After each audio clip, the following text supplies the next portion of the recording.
There's this interesting verse in Mark chapter 2, verse 27, where Jesus is responding to some Pharisees after his disciples pick some heads of grain on the Sabbath day.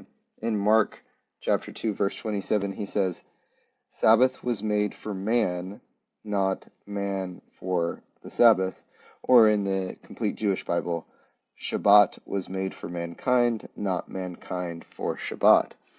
And I believe that the point that Jesus was making, and we've rightfully interpreted this as such, is that hey, this isn't meant to be some legalistic, burdensome law.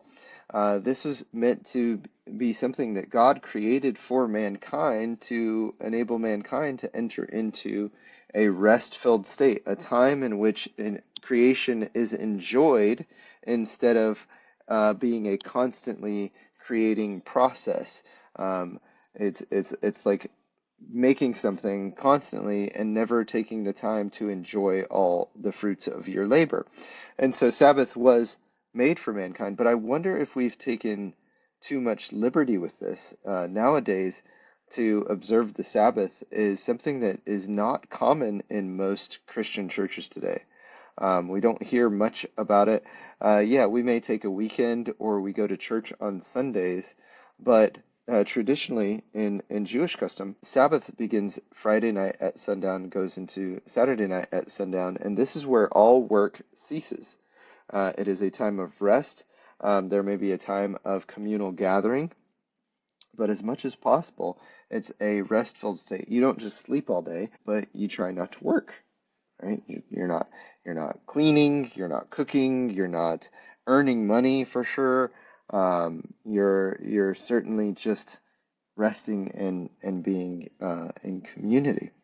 And I don't see that often these days, and I'm wondering what's gone on. And I think the clue is in the scripture. I think in Mark 2, verse 27, I think we took that to mean free license, that Sabbath is whatever we want it to be.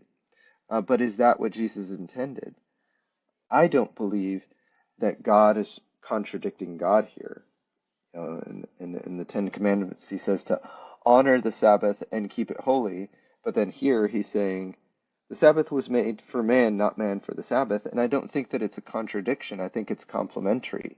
I think he's saying, like, hey, yes, if there is a need that should arise, don't allow the command of observing the Sabbath to stop you from meeting a need. In other scriptures, he talks about if one of your livestock were to fall into a pit, would you not go rescue it even on the Sabbath?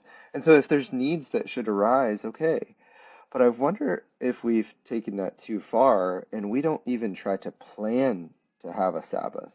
Like it's one thing if if something takes place or something comes up and hey, we need to go meet a need.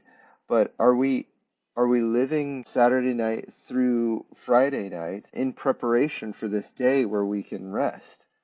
Or are we just like, well, if it's convenient, then I'll rest on this day? And so imagine as we come into the Christmas season and we are in the season of giving gifts, that you've created something for someone and it's meant to help them to rest. It's meant to help them to make their life better. It's meant to help them to reflect.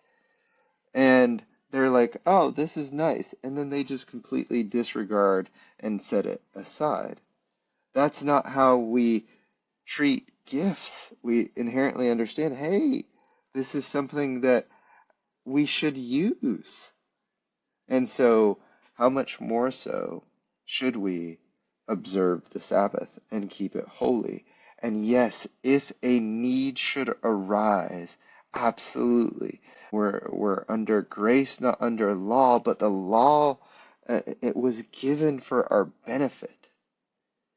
These are standards that if we live by them, we will enjoy a fruit-filled life.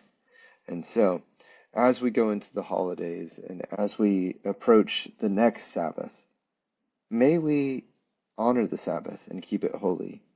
And may we understand that it was created for us as to be a blessing for us. But it was created for us. And so we should probably honor the gift and honor the giver and rest. I hope this blesses you. Uh, yeah, love you.